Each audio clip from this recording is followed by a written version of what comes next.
बिस्मिल्लाहिर्रहमानिर्रहीम। अस्सलाम वालेकुम नाजरीन, मैं हूं जमशेद अंसारी। नाजरीन, पाकिस्तान के माजी के सियासी हुक्मरानों ने पाकिस्तान में चंद नए इम्कानात और नए रुझानात मुतारफ़ कराए और उनमें से एक इम्कान और रुझान ये भी था कि तमाम तर इदारों में आला पोजीशंस पे अपने वफादार और हिमायती भर्ती कर दिए जाएं। चुनाचे तमाम इदारों में मौजूद और हर इदारे का चूँकि कॉन्स्टिट्यूशनल फंक्शन और रोल अलग है, इसलिए हर इदारे में मौजूद उनके वफादार और हिमायती के फ़राइज़ भी मुख्तलिफ होंगे और ये डिपेंड करता है उस इंस्टीट्यूशन पे। लेकिन आज का मेरा मतमा नज़र और मौज़ूए बहस जो है वो मीडिया का किरदार है कि कैसे नवाज शरीफ साहब ने मीडिया में भी अपने वफादार और हिमायती जो हैं वो भर्ती किए और पैदा किए, और अब उन वफादार और हिमायतियों का मीडिया के अंदर किरदार क्या है नाज़रीन। वो ये है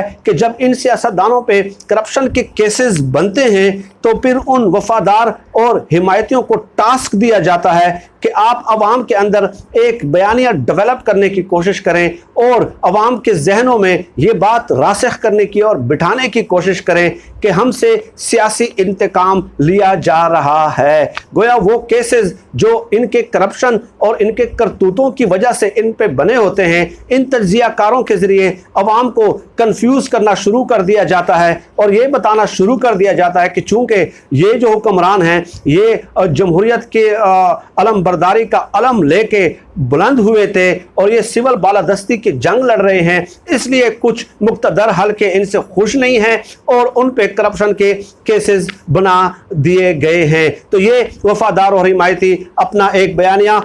इन अपने आकाओं के कहने पे डेवलप करना शुरू कर देते हैं। नाजरीन, पूरी दुनिया में मुरव्वजा उसूल है, मुरव्वजा कानून है कि कानूनी केसेस को, करप्शन पे मबनी केसेस को कानून की अदालतों में लड़ा जाता है। लेकिन यहाँ पे होता क्या है कि अपने करप्शन के केसेस को सियासतदान जो है वो मीडिया के फोरम पे लड़ना शुरू कर देते हैं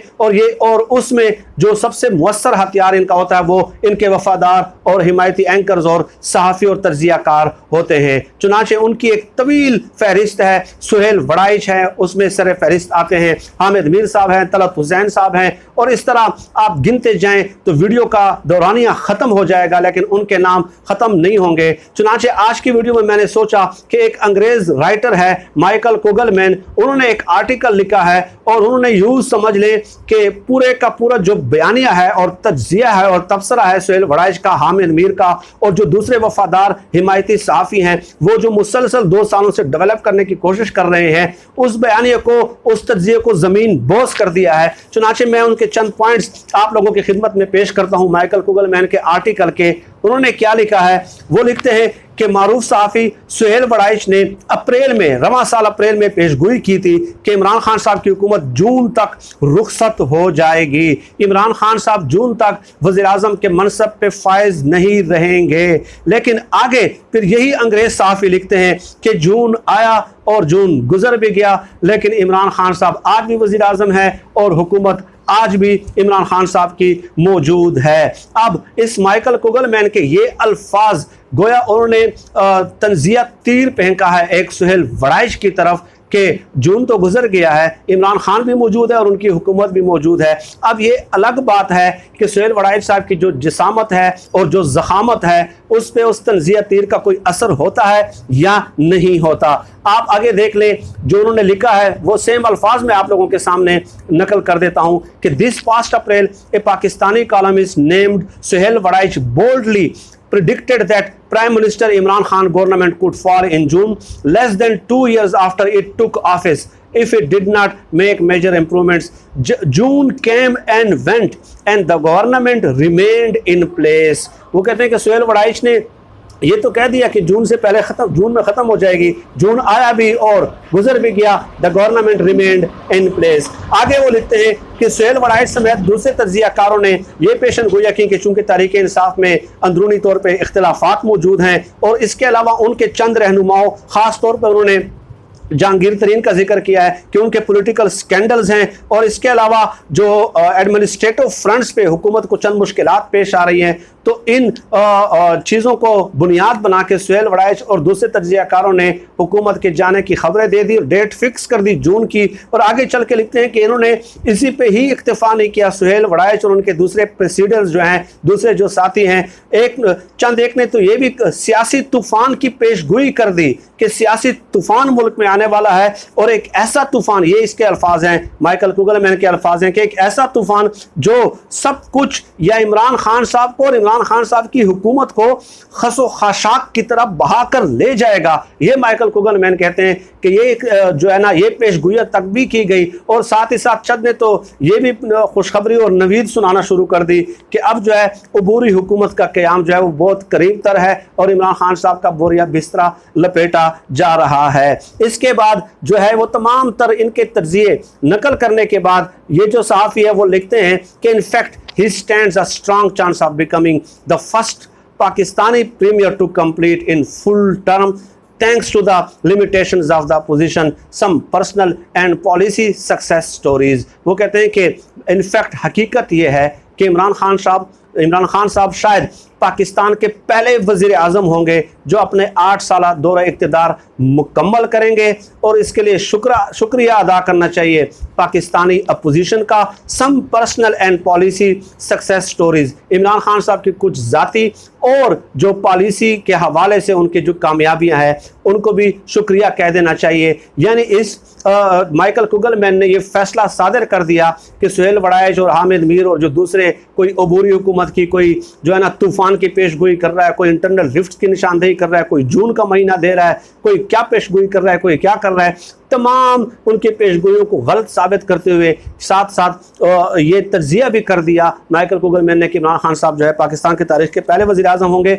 जो अपने 8 साल दौरे इक़्तिदार मुकम्मल करेंगे। और आगे चल के वो लिखते हैं कि जहांगीर तरीन का नाम जब शुगर इंक्वायरी कमीशन रिपोर्ट में आया तो इमरान खान साहब वो वज़ीर आज़म हैं जिन्होंने पूरी ज़िंदगी करप्शन के ख़िलाफ़ बयानिया अडाप्ट किया और उसके ख़िलाफ़ स्ट्रगल की है। तो ये कैसे हो सकता था कि वो जहांगीर तरीन की करप्शन को बर्दाश्त करते, इसलिए उन्होंने जहांगीर तरीन के ख़िलाफ़ भी जो है ना इक़दामात जो है ना उस पर असरअंदाज होने की कोशिश नहीं की। और इस तरह वो जो तूफ़ान था कि जो पॉलिटिकल स्कैंडल्स की बात की जा रही थी कि वो इमरान खान साहब की हुकूमत के लिए ख़तरा पैदा हो सकते हैं, इमरान खान साहब ने उनको टैक्टफुली जो है वो हैंडल किया। और आखिर में जाके नाज़रीन बहुत तवील आर्टिकल है, उन्होंने अपोजिशन को इंतहाई आड़े हाथों लिया है, जिस तरह हम तनकीद करते हैं उससे भी ज़्यादा तनकीद की है और कहा है कि ये अपोजिशन जो है इसमें यकसानियत नहीं है, अपोजिशन यकसू नहीं है, अपोजिशन मुनकसिम है। इमरान खान के खिलाफ यह अपोजिशन कोई भी तहरीक चलाने और अवाम को सड़कों पर लाने से मुकम्मल तौर पर माजूर है। अपोजिशन ने जैसे वो एक तरह का सरेंडर किया हुआ है, तो पता नहीं ये लोग कहाँ से उनके बकौल जो है वो तज्जिए पेश करना शुरू कर देते हैं कि इमरान खान साहब की हुकूमत जा रही है। हालांकि अपोजिशन जब कोई अवाम को या पब्लिक प्रोटेस्ट लॉन्च करने की पोजीशन में ही नहीं है तो कैसे वो हुकूमत को गिरा सकती है। और बाकी इंटरनल इख्तिलाफात को इमरान खान साहब ने खुद हैंडल कर लिया है। यही एक तज्जिया होता है नाज़रीन जो हम आप लोगों के सामने हमेशा से पेश करते हैं कि इन तज्जियाकारों ने, इन वफादार और हिमायतियों ने हमेशा पहले ही दिन से ये नवीद लोगों को सुनाना शुरू कर दी कि अपोजिशन की ये जमातें इनकलाब ला रही हैं और ऐसा इनकलाब होगा, ऐसा अवामी रेला होगा कि जो इमरान खान की हुकूमत को खसो खाशाक की